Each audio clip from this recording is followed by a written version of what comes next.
네, 여러분 반갑습니다. 오늘도 토요 아침 기도에 함께 해주신 교우님들께 진심으로 감사를 드립니다. 우리 다 같이 사도신경으로 신앙고백 드리면서 토요 아침 기도회를 시작하도록 하겠습니다. 전능하사 천지를 만드신 하나님 아버지를 내가 믿사오며 그 외아들 우리 주 예수 그리스도를 믿사오니 이는 성령으로 잉태하사 동정녀 마리아에게 나시고 본디오 빌라도에게 고난을 받으사 십자가에 못 박혀 죽으시고 장사한 지 사흘 만에 죽은 자 가운데서 다시 살아나시며 하늘에 오르사 전능하신 하나님 우편에 앉아 계시다가 저리로서 산자와 죽은 자를 심판하러 오시리라. 성령을 믿사오며 거룩한 공회와 성도가 서로 교통하는 것과 죄를 사하여 주시는 것과 몸이 다시 사는 것과 영원히 사는 것을 믿사옵나이다. 아멘. 찬송가는 212장 겸손히 주를 섬길 때 함께 찬양하도록 하겠습니다. 212장입니다. 겸손히 주를 섬길 때 겸손히 주를 섬길 때 괴로운 일이 많으나 구주여 내게 힘주사 잘 감당하게 하소서. 인자한 말을 가지고 사람을 암화시키며 갈 길을 잃은 무리를 잘 인도하게 하소서. 구주의 귀한 인내를 깨달아 알게 하시고요. 굳건한 믿음 주셔서 늘 승리하게 하소서. 장래의 영광 비추사 소망이 되게 하시며 구주와 함께 살면서 참 평강 얻게 하소서.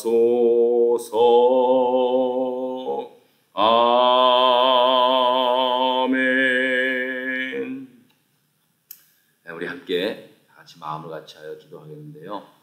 이제 새해가 벌써 2주가 지나가는데 아직도 코로나 바이러스 사태가 이게 지금 진정이 되질 않고 있습니다.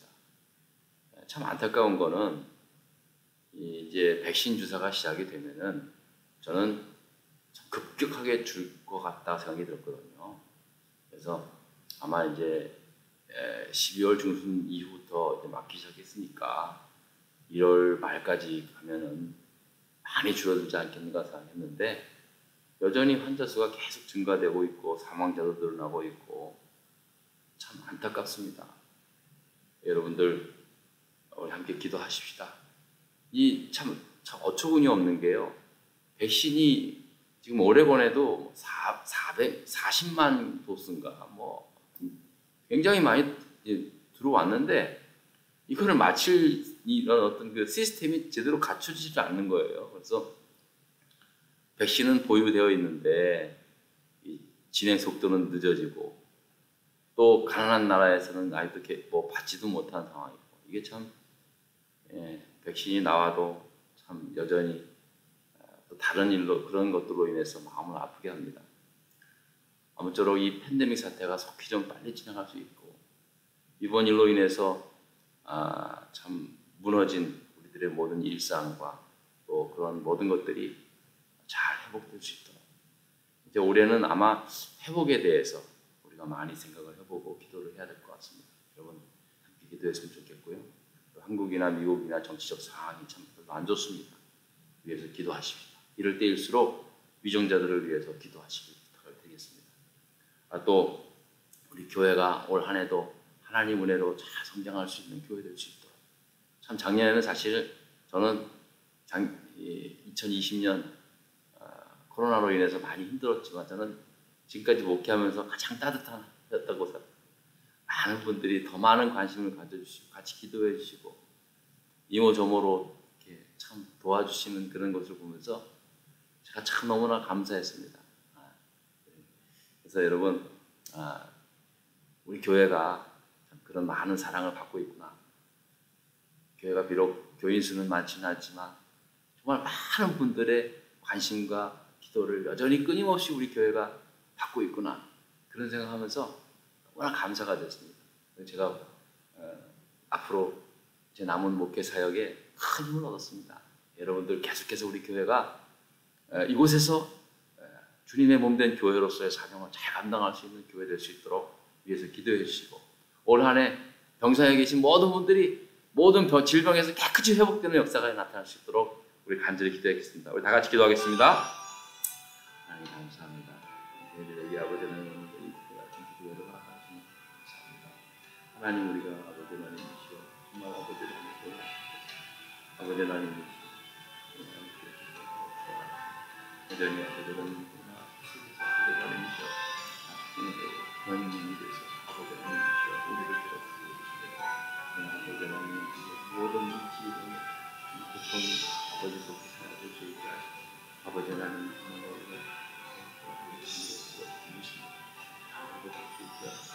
하나님에도 또 감사할 수 있게 하시고 이번 일로 위해서 오늘은 많은 일을 아버지 하나님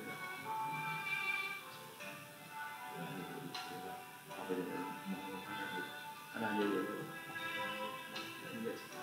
알아볼 수 있게 하시고 아버지 하나님 오늘 예배 이렇게 성령의 은혜 가운데 우리로 하여금 죽은 영혼들 잠자는 영혼들이 하나님이시여 죽은 영혼들이 주님께서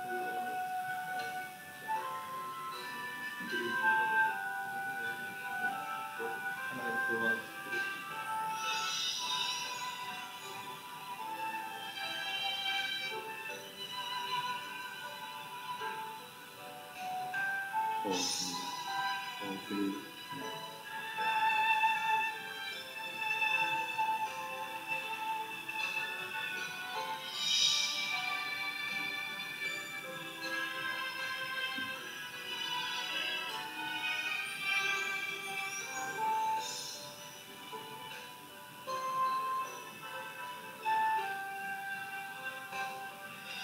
하나님 감사합니다. 오늘도 이렇게 토요 아침 기도회로 우리가 마음을 같이하여 모일 수 있게 하심을 감사합니다. 아버지 하나님이시여 올해 들어서 이제 벌써 2주가 지나가고 있습니다. 아버지 하나님 그러나 이 코로나 바이러스의 아버지 하나님 이 질병은 아버지 하나님 점점 더 아버지 하나님 확장되어 나가고 있는 것 같습니다. 또 변형이 되어서 우리를 괴롭히고 있습니다. 그러나 아버지 하나님이시여 이제 모든 이 아버지 하나님 바이러스가 아버지 하나님 쇠퇴될 줄 믿습니다. 아버지 하나님 이제 이것을 박멸할 수 있는 그런 백신도 개발이 되었고 또 아버지 하나님 치료제도 계속 나오고 있습니다. 아버지 우리가 이제 이 모든 질병에서 속히 잘 벗어날 수 있게 하시고 또 잘 회복하는 그러한 은혜가 있게 하여 주시기를 간절히 바랍니다. 이번 팬데믹 사태로 말미암아 참 여러 가지로 경제적으로나 또 건강적으로나 참 여러 가지 환경적으로 고통당하는 분들이 너무나 많이 계신 줄 압니다. 하나님 위로하여 주시고 이제 아버지 하나님이시여 이 모든 일들로 말미암아 아버지 하나님 하나님의 위로와 또 저희들이 주님의 그 위로하는 마음으로 아버지 하나님 이 백성을 위로할 수 있는 그러한 우리 모두 될 수 있기를 간절히 바랍니다. 아버지 하나님 저희 교회를 하나님 정말 하나님의 긍휼히 베풀어 주셔서 어렵고 힘든 2020년 잘 감당할 수 있게 하시고 또 새해를 맞이했습니다. 아버지 하나님 올해도 아버지 하나님이시여 정말 하나님께서 맡겨주신 주님의 몸된 교회로서의 사명을 잘 감당할 수 있는 교회 될 수 있게 하여 주시옵소서. 저희 이 코바리스 한인 장로교회를 통해서 죽은 영혼이 달아나게 하시고 잠자는 영혼을 깨우게 하시고 상처받은 영혼을 아버지 하나님 치유하며 주님께 돌아오게 하는 그러한 교회 될 수 있게 하여 주시옵소서. 질병 가운데 고생하는 분들이 많이 계십니다. 아버지 하나님 정말로 모든 질병에서 주님이 깨끗이 회복할 수 있도록 은혜 베풀어 주시기를 간절히 바라오며 예수 그리스도의 이름으로 기도드렸습니다. 아멘. 예, 오늘 말씀 마가복음 6장 14절서부터 29절의 말씀입니다. 좀 길지만 차례차례로 한번 우리 다 같이 읽어보도록 하겠습니다. 마가복음 6장 14절로부터 29절 마지막 29절까지의 말씀입니다. 우리 다 같이 한 목소리로 14절서부터 읽겠습니다. 이에 예수의 이름이 드러난지라 헤롯 왕이 듣고 이르되 이는 세례 요한이 죽은 자 가운데서 살아났도다. 그러므로 이런 능력이 그 속에서 일어나느니라 하고 어떤 이는 그가 엘리야라고 하고 또 어떤 이는 그가 선지자니 옛 선지자 중에 하나와 같다 하되 헤롯은 듣고 이르되 내가 목벤 요한 그가 살아났다 하더라. 전에 헤롯이 자기가 동생 빌립의 아내 헤로디아에게 장가든 고로 이 여자를 위하여 사람을 보내어 요한을 잡아 옥에 가두었으니 이는 요한이 헤롯에게 말하되 동생의 아내를 취한 것이 옳지 않다 하였습니다. 헤로디아가 요한을 원수로 여겨 죽이고자 하였을 때 하지 못한 것은 헤롯이 요한을 의롭고 거룩한 사람으로 알고 두려워하여 보호하며 또 그의 말을 들을 때에 크게 번민을 하면서도 달갑게 들음이러라. 마침 기회가 좋은 날이 왔으니 곧 헤롯이 자기 생일에 대신과 천부장들과 갈릴리의 귀인들로 더불어 잔치하였세. 헤로디아의 딸이 친히 들어와 춤을 추어 헤롯과 그와 함께 앉은 자들을 기쁘게 한지라.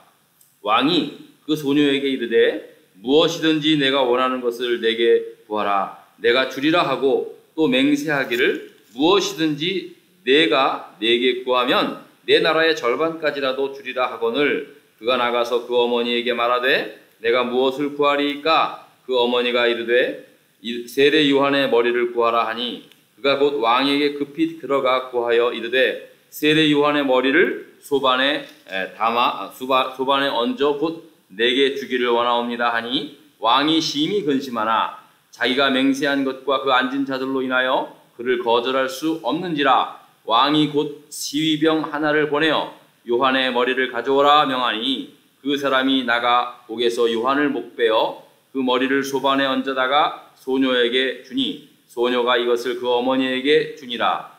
요한의 제자들이 듣고 와서 시체를 가져다가 장사하니라. 아멘.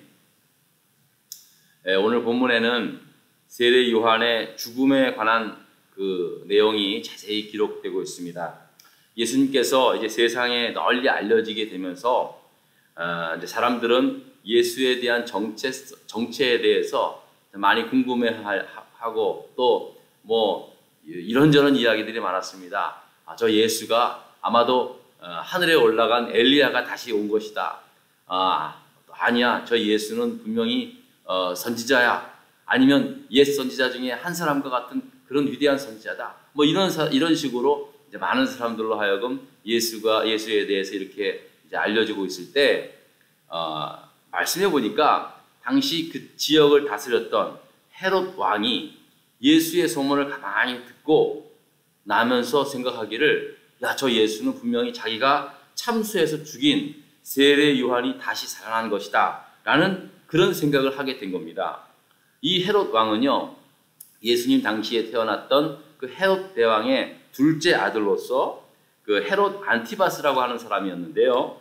그 이 헤롯 왕이 자기의 이복 동생 헤롯 필립의 그 아내였던 헤로디아를 빼앗아서 그 헤로디아를 자기 아내로 삼는 그런 일이 일어나게 된 것입니다.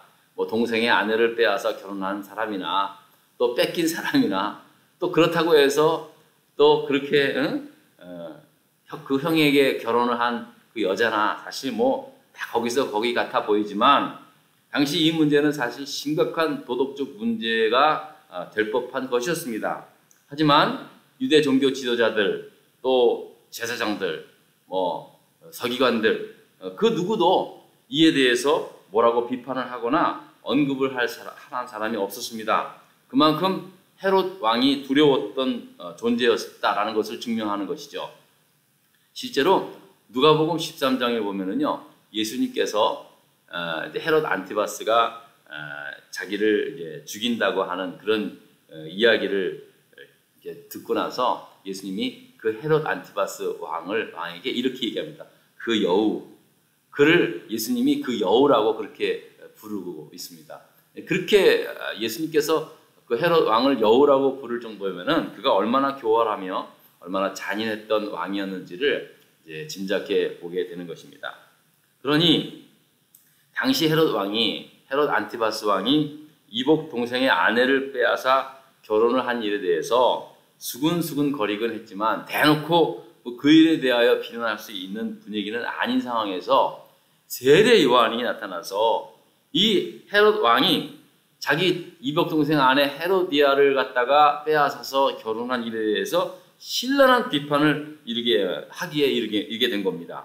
자, 이런 이야기를 막 하니까 당사자인 헤로디아는 자신을 비난하는 세례 요한을 자기 이제 헤롯 왕에게 부탁을 해가지고 옥에 잡아 가두고, 사실 헤로디아는 당장에 죽이려고 했지만 헤롯 왕은 그 사람이 적어도 그런 말은 할지언정 그가 아주 의롭고 거룩한 사람인 줄 알아서 오히려 이제 그를 보호하려고 그렇게 했다고 합니다. 그리고 또 그 세례 요한이 자기한테 아주 그냥 쓴소리는 하지만 또 그 말을 들으면서도 달갑게 들었다라고 그렇게 말할 정도면은 이 헤롯 안티바스 왕이 그 세례 요한을 그렇게 싫어했던 건 아닌 것 같습니다. 하지만 결국 세례 요한은 헤롯 왕의 그 생일 잔치 때 많은 사람들이 모인 앞에서 이제 그 헤로디아의 딸이 아주 춤을 어떻게 요사스럽게 췄는지 몰라도 너무 감동이 돼가지고, 야 딸아, 내가 그 대가로 너에게 이 나라 절반이라도 줄 거니까 너 원하는 게 뭐냐? 라고 물어봤을 때 이 헤로디아의 딸은 엄마의 그 청에 의해서, 엄마의 그 사주에 의해서 세례 요한의 머리를 소반에 담아서 자기한테 달라는 그런 아주 끔찍한 청을 하게 된 거죠. 얼마나 무섭습니까? 결국은 어쩔 수 없이 많은 사람들 앞에서 한 약속이기 때문에 어쩔 수 없이 헤롯 왕이 명하게 되었고, 그 군인들이 가서 이제 헤롯 그 세례 요한의 머리를 참수하고 그리고 소반에 담아서 갖다 줬다. 그러고 난 다음에 세례 요한의 제자들이 세례 요한을 장사 지냈다라는 그 얘기로 오늘 참 새드한, 참 슬픈 얘기를 하게 된 겁니다. 여러분도 이 세례 요한에 대해서는 뭐 이미 너무 잘 알고 계실 줄 압니다. 말 그대로 세례 요한은요, 어떤 사람이었습니까? 주의 길을 예비한 사람이었습니다. 광야에서 외치는 소리였습니다. 그건 정말로 신실한 자였습니다.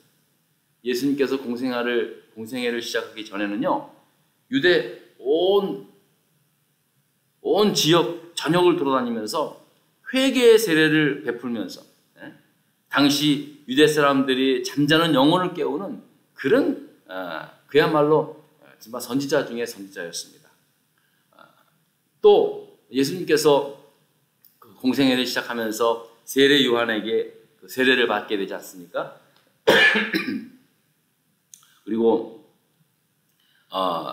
그 예수님을 향하여 어떻게 얘기합니까? 보라, 세상 죄를 지고 가는 하나님의 어린 양이다. 그렇게 말하면서 많은 사람들이 세례 요한을 갖다가 막 추앙을 하려고 하니까 나는 오히려 그 예수가 신은 그 신발 끈을 풀기도 감당하지 못한 그런 사람입니다. 정말 그렇게 고백합니다.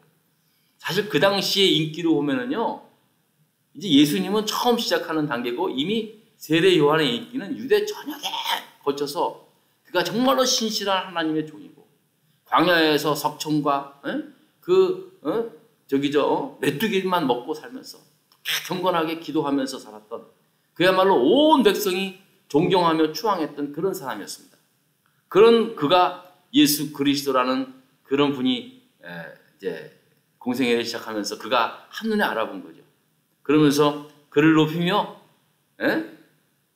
단번에 나는 예수의 신발 끈도 풀기에 감당하지 못한 사람이다 라고 하면서 자신을 그렇게 낮추면서 나는 그리스도가 아니다, 그의 앞에 보내심을 받은 그런 사람이라면서 예수를 향하여 이렇게 말합니다. 저는 이 말씀이 제일 좋거든요. 그는 흥해야 되겠고 나는 쇠하여야 되리라.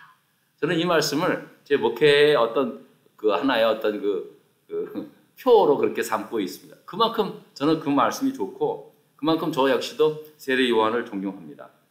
자, 그런데 그런 아주 훌륭한 분이 사실 그분의 그 최후의 그 모습은요, 너무나 그의 명성과는 달리, 그가 그 행했던 그거는 사역과는 달리 너무나 비참하고 너무나 허무하게 그렇게 죽음을 당했다는 겁니다. 다른 건 너무나 다 좋은데 너무 허무하게 죽은 거예요. 사실 인간적으로 눈으로 봤을 때는요, 너무 허무해 보입니다. 무슨 순교자처럼 하나님을 믿는 신앙을 지키려다가, 믿음을 지키려다가 죽음을 당한, 순교를 당한, 그런 순교를 당한 것도 아니고, 당시 왕과 그 왕의 아내였던 그 헤로디아의 그 부적절한 관계에 대해서 막 비난을 하다가 잡혀가지고 결국 헤로디아와 그의 딸에 의해서 너무나 어이없게 죽음을 당한 것이 아닌가. 지금 진짜 너무 안타까워요. 세상에. 아니, 이런 귀한 분이. 그리고 당시 문화권에는요, 이 사람이 남자가 있잖아요. 여자한테 죽임을 당하게 되는 것 굉장히 수치스러운 일로 여겨졌거든요. 그러니까 이 내용을 있는 그대로 보면은요, 참 이게 정말 참 창피한 거예요. 감추고 싶은 얘기라고요. 저 같은 경우는요, 만약에 저 같은 경우였다면은 그래도 얼마나 이 세례 요한이 위대합니까? 그러니까 그의 죽음에 대해서는요, 뭐 굳이 그렇게까지 설득할 필요 없이 최소한의 예의를 갖춰서 그가 신앙적 양심을 지키기 위해서 끝까지 싸우다가 거룩하게 순교했다. 이 정도로만 해도 뭐 그렇게 뭐 나쁘지 않을 것 같은데, 아니 굳이 이렇게 세례 요한이 부적절한 관계에 막 요즘 말로 폭로하다가 막 그냥 비난하다가 그렇게 어이없게 죽임을 당했다라고 하고 이렇게 서술하고 있는 게 사실 개인적으로는 마음에 안 들었어요. 하지만 이 말씀을 계속 묵상하면서요, 전혀 이런 우리의 생각이 전혀 틀렸음을 알게 합니다. 완전히 반대적인 의미예요. 성경은 분명히 아무런 이유 없이 이렇게 세례 요한의 죽음을 생생하게 자세하게 기록한 것이 아니라는 겁니다. 분명히 이유가 있다는 거예요. 이것은 결코 세례 요한의 죽음이 헛되지 않은 것임을 강조하고 있는 거예요. 오히려 더. 그리고 당당하게 그 당시에 다른 사람은 다 입을 막고 있었지만은 지도자의 그 비도덕적인 한 문제에 대해서 하나님 말씀에 비추어 이것은 분명히 잘못된 것이다 라고 꾸짖을 수 있는 그런 선지자적 양심과 담대한 용기에 우리에게 도전을 주고 있다는 사실입니다.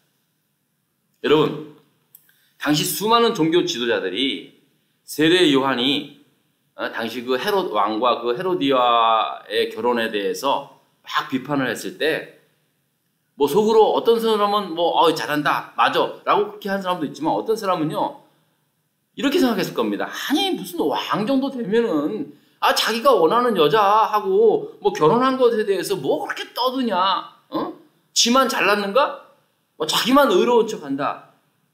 여러분 그렇지 않습니까?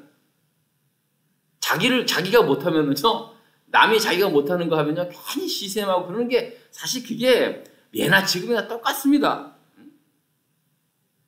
그런데 분명한 것은요, 세례 요한은 그렇지 않았다는 거예요. 그리고 그렇지 않았다는 사실을 성경은 분명히 밝히고 있는 거예요. 비록 그가 그런 비참한 죽음을 당했을지라도 세례 요한은 그 당시에 하나님의 말씀을 비추어 봐서 그 당시 헤롯 왕에 대한 바른 비판을 했고 또 세례 요한이 선택한 그러한 일에 대해서는 올바른 일이라고, 그는 결코 험한 죽음이 아니라 의로운 죽음이라고 성경은 그렇게 언급하고 있다는 사실입니다. 오히려 그런 일들을 통해서 하나님의 말씀은 우리의 모두에게, 하나님의 종이라고 말하는 모든 사람들에게, 신앙적 양심을 가진 사람들에게 그런 일에 대해서 아니면 아니다라고 그렇게 말할 수 있어야 한다는 것을 사실은 언급하고 있다는 사실입니다. 근데 여러분, 요즘이야 사실은 뭐 민주주의 사회다 보니까 뭐 굳이 뭐 성직자가 아니더라도 많은 언론에서 또 무슨 뭐 야당이나 뭐 그런 정치인들의 입장에서 법적인 테두리에서 얼마든지 비난합니다. 사실은 뭐 요즘 민주주의 사회가 더 하죠. 얼마나 뭐 잘못된 일이 있으면 뭐 얼마나 비난을 하고 얼마나 뭐 이렇게 판단을 합니까? 그렇기 때문에 굳이 무슨 뭐 성직자가 뭐 이렇게 뭐 나서지 않아도 뭐 될 만큼의 그런 그 시스템들이 다 있긴 합니다. 그리고 또 사실은 요즘은요, 성직자의 입장에서 함부로 그 사회 정의에 대해서 또 어떤 도덕적인 문제에 대해서 함부로 이렇게 비난을 하거나 판단을 한 일에 있어서는 굉장히 신중을 요하는 그런 시대에 우리가 살고 있습니다. 그렇다고 뭐 사회 정의를 외면하는 게 아닙니다. 왜 그렇게 신중해야 하냐면요, 참 안타까운 것은 요즘 우리가 주장하는 정의가 뭡니까? 정의라는 것은요, 내가 그렇게 살지는 못하더라도요, 대부분 다 보편적으로 그래 그게 맞는 일이야 그렇게 생각합니다만 요즘은 어떻습니까? 요즘의 정의는요, 진영에 따라 이념에 따라 이게 완전히 반대로 해석이 되고 있지 않습니까? 이런 마당에서 이게 지금 뭐가 잘못됐다 하고 얘기하는 것이 이게 굉장히 쉬운 일이 아닌 거예요. 정말로 신중한 그런 생각을 좀 해야 한다는 겁니다. 함부로 이렇게 판단을 할 수 있는 문제는 사실 아니라는 겁니다. 그렇다고 해서 뭐 신중하라 그래서 하지 말라는 건 아닙니다만은요, 우리가 정말로 하나님의 말씀에 비추어 보아서 정말로 냉정하게 우리가 생각을 하고 판단을 해야 하는 그런 때가 된 줄로 저는 믿습니다. 정말로 이것은 하나님 뜻에 어긋난 일이라면은요, 그런 진영과 다른 없이 뭐 여당이고 뭐 야당이고 그런 거 상관없이 이게 정말로 하나님 뜻에 어긋난 일이라면은요, 정직하게 하나님 말씀에 순종하는 마음으로, 회개하는 마음으로 잘못된 거 잘못됐다고 얘기를 하고 그리고 회개하는 그런 일들이 우리가 안에 일어나야 된다는 거예요. 저는 여러분, 어떠한 일을 하는 데 있어서 실패를 하거나 잘못한 것에 대해서는 뭐 우리가 조금 욕은 얻을 수 있어도요, 그게 죄다 뭐 그렇게라고 이렇게 막 함부로 판단하고 싶지는 않습니다. 뭐 다들 열심히 하려고 하다가 뭐 일어난 일이니까 얼마든지 넘어갈 수 있는 거예요. 그러나 분명한 것은요, 아주 기본적으로 악의적으로 하는 일에 대해서는요, 우리가 아니면 아닌 거라고 그렇게 말할 수 있어야 하는 것이, 그게 사회적 통념화가 되어야 되는데 어떻게 요즘은 점점 더 나누어져서 내 편이 한 일은 모든 게 옳고 반대편이 하는 일은 모든 게 뭐 잘못된 일이라는 식으로 생각하는 게 너무나 안타까운 거예요.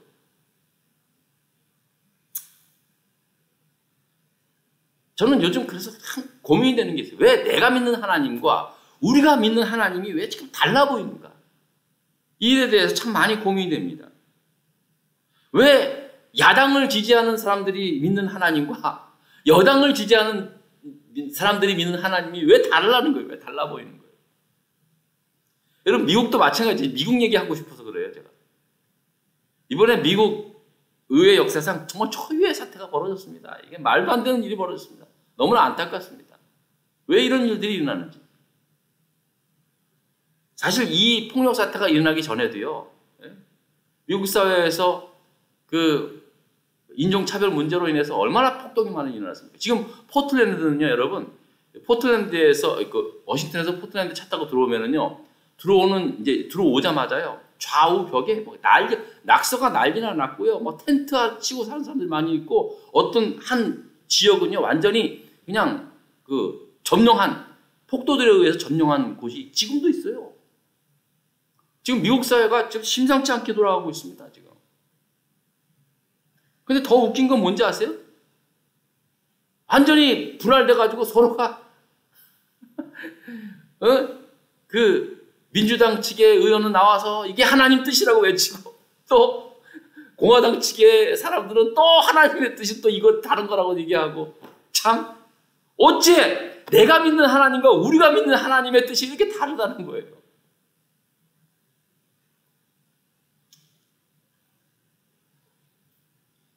정말로 깨어 있어야 합니다. 정말로 깨어 있어야 합니다. 저는 그래서요 새해 들어서 제 마음속에 간절히 다짐하면서 기도하는 게 있습니다. 하나님, 저부터가 어떤 그 이념이나 진영 논리에서 완전히 벗어나게 하시고 정말로 신앙적 양심에 따라서 하나님의 뜻을 볼 수 있는 그런 영적인 안목을 갖게 해달라고 제가 기도하고 있습니다. 저도 제가 저는 예외다 그렇게 얘기하는 거 아니에요. 저도 물론 분명히 그런 마음이 있었겠죠. 하지만 이럴 때일수록 정말로 목회자로서 신앙적 양심을 가지고 하나님의 뜻을 온전히 잘 분별할 수 있는 분별력을 주시옵소서라고 기도하고 있습니다. 참 여러분 너무나 안타까운 일이에요.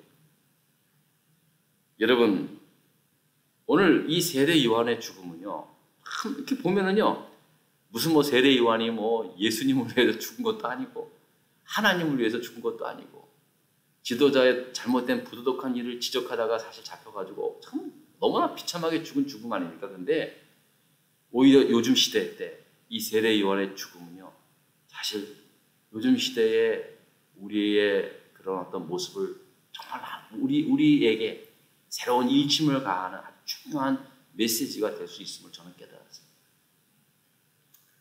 여러분 당당하게 세상의 지도자의 잘못에 대해 당당하게 외치다가 죽음을 당한 세례 요한의 죽음도 하나님의 말씀이었다라는 사실을 잊지 마시기 바랍니다. 이 세례 요한의 죽음을 통해서 오늘날 이 시대에 일어나고 있는 이 잘못된 부도덕한 부조리한 일들에 대해서 우리 그리스도인들이 선한 양심을 가지고 이건 아니다라고 얘기할 수 있게 되고 같이 기도하고 같이 안타까워해야 될 줄 믿습니다. 우리도 나도 모르게 그런 하나님의 뜻을 그렇게 비추어서 생각하는 것보다 나도 모르게 정치적 이념에 빠져서 좋아하는 그런 거에 다 빠져가지고 그렇게 생각하고 하는 것이 너무나 안타까운 거예요. 그런 일에 우리 그리스도인들 휩쓸리지 마십시다. 정말로 휩쓸리지 마십시다. 분명히 자기가 다 나름대로의 그 원하는 게 있지 않습니까? 그게 잘못됐다는 게 아니에요. 그건 정당한 겁니다. 옳은 겁니다. 그렇게 하십시오. 여당을 지지하든 야당을 지지하든 어떤 정치적 이념을 가지든 그거는 자유민주 국가에서는 할 수 있는 일입니다. 하지만 우리가 누가 어떤 상황이 있든지 간에 공통적으로 생각하는 게 뭡니까? 우리가 믿는 하나님, 우리가 섬기는, 우리가 순종하는 하나님의 뜻은 하나입니다. 결코 분리될 수 없는 거예요. 그 신앙적 양심이 그 어떤 것보다 우위에 있어야 한다는 사실입니다. 여러분 정말로 이 혼탁된 세대입니다. 혼탁된 시대에 살고 있습니다. 이럴 때일수록 신앙적 양심을 굳게 잡고 하나님의 뜻을 양심에 따라서 신앙적 양심에 따라서 바로 볼 수 있고 바로 분별할 수 있는 그러한 분별력 있는 그런 저와 여러분 될 수 있기를 주의 이름으로 부탁을 드리겠습니다. 기도하십시다. 하나님 감사합니다. 오늘 세례 요한의 죽음을 보면서 많은 것을 생각하게 됩니다. 하나님 특별히 미국이나 한국이나 또 세계적으로 봤을 때 너무나 사회가 양분화되어 가고 사람들의 도덕적 기준이나 정의에 대한 개념 자체도 너무나 달리 똑같은 일을 가지고 달리 해석되고 달리 주장하는 것을 보면서 참으로 안타까운 모습을 보게 됩니다. 하나님, 우리가 하나님의 뜻을 믿고 하나님의 뜻을 섬기고 주님을 따른다고 하는 그리스도인들로서 바른 신앙적 양심을 가지고 이렇게 혼탁된 세상에서 정말로 바른 분별로 가지고 살아갈 수 있는 지혜를 허락하여 주시옵소서. 하나님, 이럴 때일수록 더 깨어서 기도할 수 있게 하시고, 아버지 하나님, 이럴 때일수록 더 하나님 말씀, 진리이신, 정의이신 하나님의 말씀 붙잡고 살아갈 수 있는 우리 모두가 되게 하여 주시옵소서. 감사드리오며 예수님 이름으로 기도드렸습니다. 아멘. 하늘에 계신 우리 아버지여, 이름이 거룩히 여김을 받으시오며 나라에 임하옵시며 뜻이 하늘에서 이룬 것 같이 땅에서도 이루어지이다. 오늘 우리에게 일용할 양식을 주시옵고, 우리가 우리에게 죄 지은 자를 사하여 준 것 같이 우리 죄를 사하여 주시옵고, 우리를 시험에 들지 말게 하시며 다만 악에서 구하옵소서. 나라와 권세와 영광이 아버지께 영원히 있사옵나이다. 아멘.